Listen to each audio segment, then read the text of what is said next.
Hi hello అందరికీ welcome back to my channel. నేను జ్యోతి. అందరూ ఎలా ఉన్నారు? బాగున్నారా? మన ఛానల్ కనుక మీకు నచ్చితే లైక్ చేయండి, షేర్ చేయండి, సబ్స్క్రైబ్ చేయండి. కొత్తగా చూసిన వాళ్ళు ఎవరైనా ఉంటే సబ్స్క్రైబ్ చేసుకోండి, లైక్ చేయండి. మన వీడియోస్ని కొంచెం సపోర్ట్ చేయండి ఫ్రెండ్స్. నాకు ఇలాగ మార్నింగ్ ఎక్కడికి వెళ్తున్నా అనుకుంటున్నారా? విజయవాడ వెళ్తున్నాము. ఇది వచ్చేసి మన జగనన్న హౌస్ అనమాట. ఫుల్ ఆఫ్ కవర్ అయిపోయింది. ఇలాగ గ్రిల్ పెట్టేసి కవర్ చేసేసారు. ఇక్కడ కొంచెం కూడా కనిపించకుండా ఇటు సైడ్ నుంచి కొంచెం కనిపిస్తూ ఉంది మనకి లోపలికి ఎంట్రన్స్. ఇంకంతే, ఇంకేం కనిపించింది లేదు. ఇదైతే తాడేపల్లి అండి. తాడేపల్లిలో ఉంటుంది జగనన్న హౌస్. మేమైతే విజయవాడ వాటర్ కృష్ణా నది వదిలారు కదండి, బ్యారేజ్ చూడటానికి వెళ్తున్నాము. మార్నింగ్ వాటర్ చూడండి ఎలా వెళ్తున్నాయో, ఫుల్ ఫ్లో అవుతున్నాయి. బాగుంది చూడటానికి వ్యూ అయితే. ఇవైతే ట్రైన్ బ్రిడ్జెస్ అండి. చూడటానికి చాలా బాగుంది కదా వ్యూ. ఇది వాటర్ వచ్చినప్పుడు కొంచెం బాగుంటుంది చూడడానికి, కానీ చుట్టుపక్కల ఉన్న జనానికైతే కొంచెం ప్రాబ్లమే అనమాట. చూసుకోవాలి, ఎప్పుడేమవుతుందో తెలియదు. డేంజర్ కదా, వాటర్ అంటేనే డేంజరు.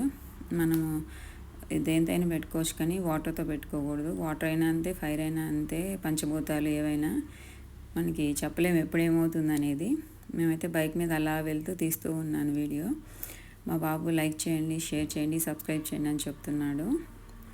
చూడండి వాటర్ ఎంత బాగున్నాయో చూడటానికి. వ్యూ అయితే చాలా బాగుందన్నమాట. ఆ రోజు మేమైతే అలా చూస్తూ ఒక 2 hours అయితే అలా తెలియకుండానే అయిపోయింది మాకు. అలా తిరుగుతూ ఉన్నాము. అలా చూస్తూ ఉంటే కొంచెం చిన్నగా డ్రాప్స్ పడుతూ ఉన్నాయి. రెయిన్ కూడా పడుతూ ఉంది. చిన్న చినుకులు పడుతూ ఉన్నాయి. అలా వర్షం పడుతూ ఉంటే ఒక పక్క నుంచి ఇలా రివర్ పొంగి పొర్లిపోతూ ఉంటే చూస్తూ ఉంటే వ్యూ ఎంత బాగుందో అసలు. లాస్ట్ ఇయర్ అయితే విజయవాడ అయితే చాలా ప్రమాదం జరిగింది.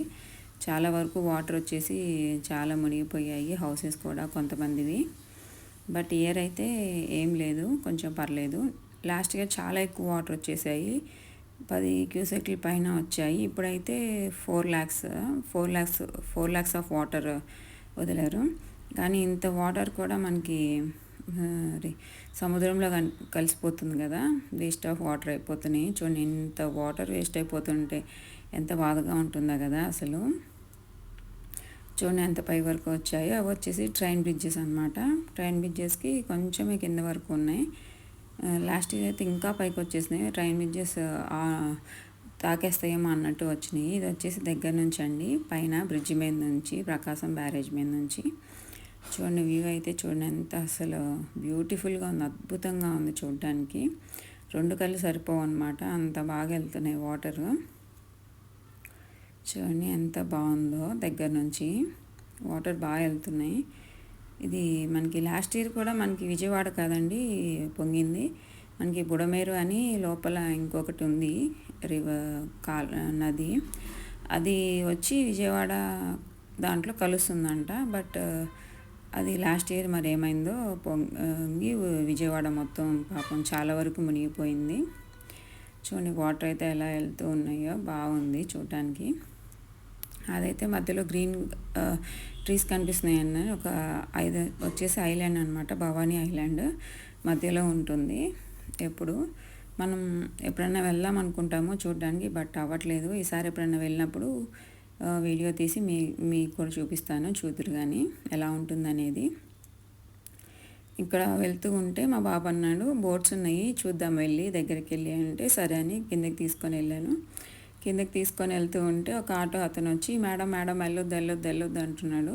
బట్ నేనేదో పిల్లల్ని తీసుకొని దాంట్లో పడిపోతానేమో అన్నట్టు తనకి భయం వేసినట్టుంది. అదే చెప్తున్నాను అక్కడ, ఆయనే పిలుస్తూ ఉంటే లేదు మేము ఇక్కడ ఉండి చూస్తున్నామంతే, ఏం చేయట్లేదు అని అంటే, మా హస్బెండ్ కూడా పైనే ఉన్నారనమాట. ఆయన అంటున్నారు ఉన్నానులేండి నేను చూస్తూ ఉన్నాను అనేసి. ఆయన పాపం భయపడినట్టున్నాడు, వెళ్ళిపోయారు తర్వాత. చూడండి వ్యూ అయితే ఎంత బాగుందో. ఇప్పుడు మనకి రిటైనింగ్ వాల్ ఉంది కాబట్టి మనకి విజయవాడలోకి కొంచెం కూడా వాటర్ వెళ్ళవు. అదే దూరంగా కనిపిస్తుంది కదా వాల్, అదే రిటైనింగ్ వాల్. అది లేకుండా ఉంటే కనుక మనకి విజయవాడ సగం చాలా వరకు చుట్టూ మునిగిపోతూ వాటర్ వెళ్ళిపోతాయి అన్నమాట. బట్ అది కట్టిన కాడ నుంచి 2 years నుంచి వాటర్ అయితే లోపలికి వెళ్ళట్లేదు, ఇలా వెళ్ళిపోతున్నాయి. చూడండి దూరంగా అంబేద్కర్ స్టాచ్యూ కనిపిస్తుంది కొండ దగ్గర. వ్యూ అయితే ఆ రోజు ఎంత అసలు చూడండి ఎంత క్లౌడీగా ఎంత పీస్ఫుల్గా బాగుంది అసలు. ఆ సౌండ్స్ అది వింటూ ఉంటే మైండ్కి చాలా రిలాక్సింగ్గా పీస్ఫుల్గా మైండ్ రిఫ్రెష్ అవుతూ ఉందన్నమాట. వాటర్ సౌండ్, ఆ సౌండ్ కానీ గాలి కానీ ఆ క్లైమేట్ కానీ ఆ రోజు చాలా బాగుంది.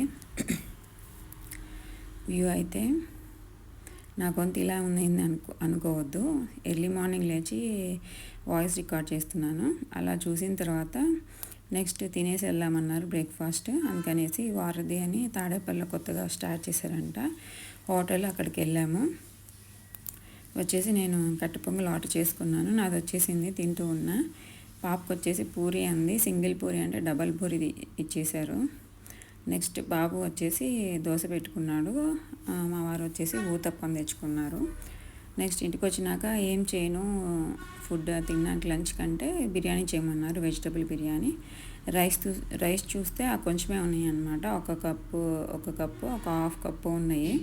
కింద షాప్ దగ్గరికి వెళ్ళి ఇది తెచ్చాను బిర్యానీ రైస్, అడిగితే ఇది ఇచ్చారు. బట్ ట్రై చేద్దాం ఎలా ఉంటుందో అనేసి మీకు కూడా షేర్ చేశాను. అది కొత్తగా ఈ ఫస్ట్ టైం అనమాట ఈ రైస్ చేయటం, అదే ఈ బిర్యానీ ఫార్చ్యూన్ బిర్యానీ రైస్ చేయటం.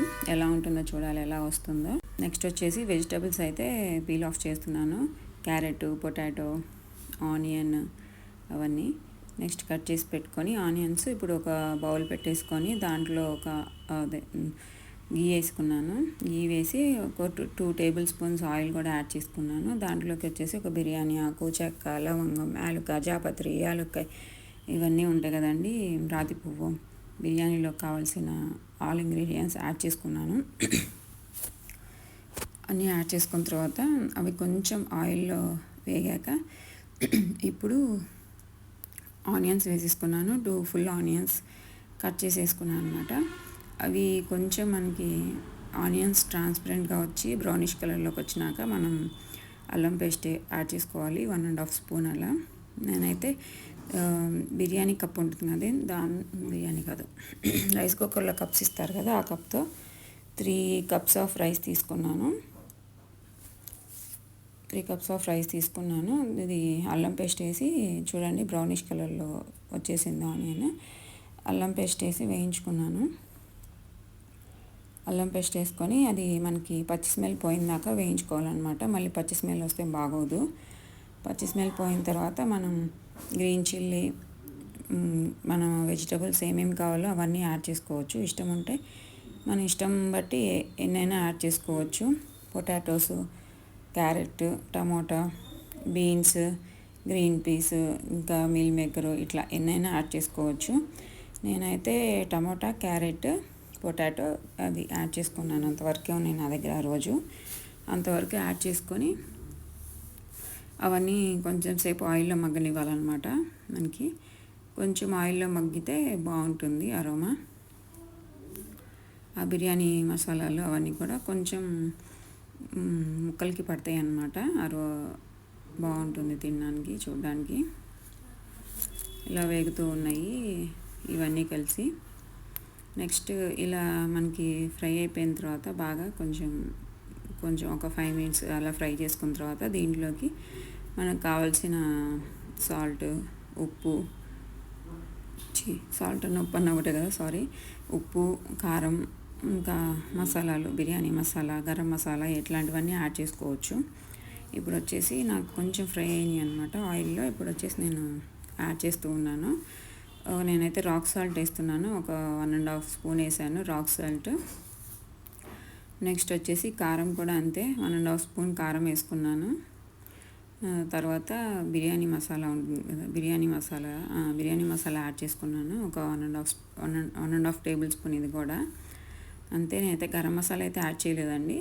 అవన్నీ వేసాం కదా బిర్యానీవి, మళ్ళీ గరం మసాలా యాడ్ చేస్తే మళ్ళీ ఎక్కువ ఘాటైపోతుంది అనేసి నేను ఇంతవరకు యాడ్ చేసుకున్నాను. ఇవన్నీ యాడ్ చేసుకొని ఒక 5 మినిట్స్, ఒక 5 to 10 మినిట్స్ ఒకవేళ తిప్పుకుంటూ ఉంటే మసాలా అనేది ముక్కలకి బాగా పడుతుంది అనమాట. అప్పుడు తింటూ ఉంటే ముక్క కూడా టేస్టీగా ఉంటుంది బిర్యానీలో. మేమైతే ఆ రోజు కర్రీ ఏం చేసుకోలేదండి, జస్ట్ వెజిటబుల్ రైస్లా చేసేసుకున్నాం ఆఫ్టర్నూన్ వరకు.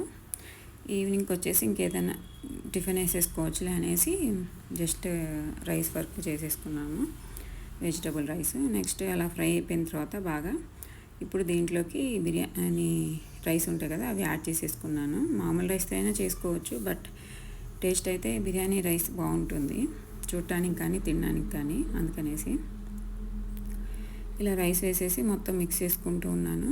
ఇప్పుడు చెప్పాను కదండి నేను 3 cups ఆఫ్ రైస్ తీసుకున్నాను అని, రైస్ కుక్కర్ కప్పుతో. ఆ కప్పుతోనే 1.5 ఒక కప్పుకి 1.5 కప్పు వాటర్ వేసుకున్నాను. ఎక్కువ వేసుకుంటే మళ్ళీ ముద్దగా అయిపోతుంది, బాగోదు. 1.5 కప్ అయితే కరెక్ట్గా సరిపోతుంది క్వాంటిటీ వేసుకున్నాను. వాటర్ అయితే ఒక పక్కన పెట్టేసుకున్నాను, అవి బాయిల్ అవుతూ ఉన్నాయి. మనం బాయిల్ అవుతున్న వాటర్ తీసేసామంటే బాగా రైస్ అనేది పొడిగా మనకి ఉడికిపోతుంది, ముద్ద అవ్వకుండా. చూడండి మొత్తం రైస్ మొత్తం మిక్స్ చేసుకున్నాను మసాలాలో. ఇప్పుడు వాటర్ అయితే వేసేసుకున్నాను. ఆ రైస్ మనకి ఒక 5 minutes అలా ఉడకాలన్నమాట. ఆ మసాలాలని మళ్ళీ రైస్ కూడా పడతాయి విడిగా వాటర్ పోయకముందు. ఇప్పుడైతే వాటర్ పోసేసాను. వాటర్ యాడ్ చేసి దాంట్లోకి కొత్తిమీర కూడా యాడ్ చేసుకున్నాను. ఆ రోజు నా దగ్గర పుదీనా లేదండి, అందుకని పుదీనా యాడ్ చేయలేదు నేను. మీ దగ్గర పుదీనా ఉంటే పుదీనా కూడా యాడ్ చేసేసుకోండి, బాగుంటుంది. ఈ టైంలో మళ్ళీ మళ్ళీ ఎండింగ్లో పొయ్యి ఆఫ్ చేస్తామన్న ఒక 1 minute ముందు మళ్ళీ ఒకసారి కొత్తిమీర పుదీనా పైన వేసుకుంటే బాగుంటుంది. బట్ నేనైతే ఇప్పుడే యాడ్ చేసేసుకున్నాను. మొత్తం యాడ్ చేసి మిక్స్ చేసేసుకొని టేస్ట్ చూస్తున్నాను దాంట్లో ఏమన్నా సరిపోయినాయా లేదా అని. ఏమన్నా సరిపోలేదా అనుకుంటే మీరు ఈ టైంలో యాడ్ చేసుకోవచ్చు అనమాట. టేస్ట్ చూసి కారం కానీ సాల్ట్ కానీ యాడ్ చేసుకోవచ్చు. నాకైతే సాల్ట్ సరిపోలేదు అనిపించింది, అందుకనేసి సాల్ట్ మళ్ళీ ఒక 1/2 tablespoon యాడ్ చేశాను. ఇప్పుడు కరెక్ట్గా సరిపోయిందండి నాకు సాల్ట్ కూడా. ఇలా యాడ్ చేసి ఇంకా మొత్తం మిక్స్ చేసి స్పూన్ తీసేసి నేనైతే లిడ్ క్లోజ్ చేసేసాను. ఇంకా లిడ్ క్లోజ్ చేసిన తర్వాత కూడా మధ్యలో ఒక 2-3 times మనం మిక్స్ చేసుకోవాలండి, లేకపోతే ముక్కలన్నీ పైకి వచ్చేసి పైనే ఉంటాయి. నాదైతే అయిపోయిందండి బిర్యానీ. స్టవ్ ఆఫ్ చేశాను. చూడండి బిర్యానీ అయితే ఎంత బాగుందో చూడటానికి, అరోమా టేస్ట్ కూడా ఆ రోజు చాలా బాగుందండి. బిర్యానీ పొడిగా వచ్చింది, మెత్తగా అయితే లేదు, పొడిగా వచ్చింది, బాగుంది. మీరైతే ట్రై చేయండి, చాలా బాగుంటుంది. సింపుల్గా వెజిటబుల్ రైస్ తింటూ ఉన్నామన్నమాట. మా హస్బెండ్ బాబు తినేశారు, నేను పాప తింటూ ఉన్నాము. వాళ్ళతో పాటు పెట్టాను తనకి తినమని, బట్ తనైతే లేట్గా తింటుంది. ఒక 1 hour 1.5 hour అలాగా తింటూ ఉంది కూర్చొని నాతో పాటు. మళ్ళీను ఇంకా తినడం అయిపోయింది. నెయిల్ పాలిష్ ఏమని అడుగుతుంది. ముందు రోజు నేను నెయిల్ పాలిష్ వేసుకున్నా అనేసి, అమ్మ నాకు నెయిల్ పాలిష్ అని ముందు రోజు నుంచి అడుగుతుందండి. మార్నింగ్ కూడా అడిగింది. ఈరోజు వేస్తాను, స్కూల్ లేదు కదా, ఇంటి దగ్గరే కదా, వేస్తాను అనేసి ఇంకా బిర్యానీ తిన్నాక కొంచెం ఖాళీ ఉంటే వేస్తూ ఉన్నాను. ఈరోజు అయితే పిల్లలకి ఇది వచ్చేసి థర్స్డే అండి. వెన్స్డే ఫుల్ ఆఫ్ రెయిన్ పడింది కదా, థర్స్డే హాలిడే ఇచ్చారు వీళ్ళకి. ఆ రోజు కూడా వర్షం ఉందనేసి హాలిడే ఇచ్చారు, కానీ వర్షం అయితే కొంచెం కూడా పడలేదు, ఎండ వచ్చేసింది బాగా. అదే అనుకున్నా వీళ్ళకి స్కూల్ హాలిడే ఇచ్చారు, అనవసరంగా స్కూల్ పెడితే బాగుండేది, ఎండ కూడా వచ్చేసిందని. ఆ రోజు వర్షమే పడలేదు అసలు. నెక్స్ట్ వీళ్ళిద్దరు కలిసి పోకేమాన్ కార్డ్స్ ఆడుకుంటున్నారు. ఏదో వాళ్ళన్న చెప్తూ ఉన్నాడు, ఆ కార్డే ఈ కార్డే అని చెప్తుంటే వేస్తూ ఉంది. తనకైతే తెలీదు పోకేమాన్ గేమ్. చూడండి అలా ఎగురుతుందో, డ్యాన్స్ వేస్తూ ఉంది. చూడండి కూర్చొని కూడా ఊగుతూనే ఉంది, ఎగురుతూనే ఉంది. స్ప్రింగ్ అనమాట, ఒక చోట ఉండదు, ఒక 2 minutes కూడా కూర్చోదు, స్ప్రింగ్లో ఎగురుతూ ఉంటుంది. ఇలా పోకేమాన్ కార్డ్స్ అయితే ఆడుకుంటూ ఉన్నారు. వాళ్ళకి టైంపాస్ అవ్వాలి కదా, ఏదో ఒకటి అలా ఆడుతూ ఉంటారు. నెక్స్ట్ వచ్చేసి కార్డ్స్ అన్ని పట్టుకొని చూడండి అక్షంతలు పూలు వేసుకున్నట్టు తల మీద వేసేసుకుంటుంది అట్లాగా. వాళ్ళ అన్న చూస్తున్నాడు, నేను వీడియో తీస్తున్నా అని చూసి చెప్తున్నాడు అనమాట వాళ్ళ చెల్లికి, ఒకసారి బ్యాక్ సైడ్ తిరిగి చూడు మమ్మీ ఏం చేస్తుందో చూడు అని, వీడియో తీస్తుందమ్మా అని చెప్తే సిగ్గుపడుతూ ఉంది వాళ్ళ అన్నతో మాట్లాడుతూ. సిగ్గుపడుతూ ఇటు తిరిగి చూడమ్మా అంటే నేను చూడను అంటుంది. అందుకని పట్టుకొని తిప్పుతూ ఉన్నా, ఇటు చూడు అంటే అప్పుడు తిరిగి చూసింది ఒకసారి, అంతే. ఇలా ఏదో ఆర్గ్యుమెంట్స్ చేసుకుంటూ ఆడుకుంటూ ఉన్నారు వీళ్ళిద్దరు సరదాగా. ఆడుకుంటే కొంతసేపు అలా సరదాగా ఆడుకుంటారు, లేదంటే ఇక టామ్ అండ్ జెర్రీ వార్లాగా ఫైటింగ్ చేసుకుంటూ ఉంటారు. ఒక 5 minutes ఆడుకుంటే ఒక 10 minutes కొట్టుకుంటారు అనమాట. నా వీడియో కనుక నచ్చితే లైక్ చేయండి, షేర్ చేయండి, సబ్స్క్రైబ్ చేయండి. Thank you.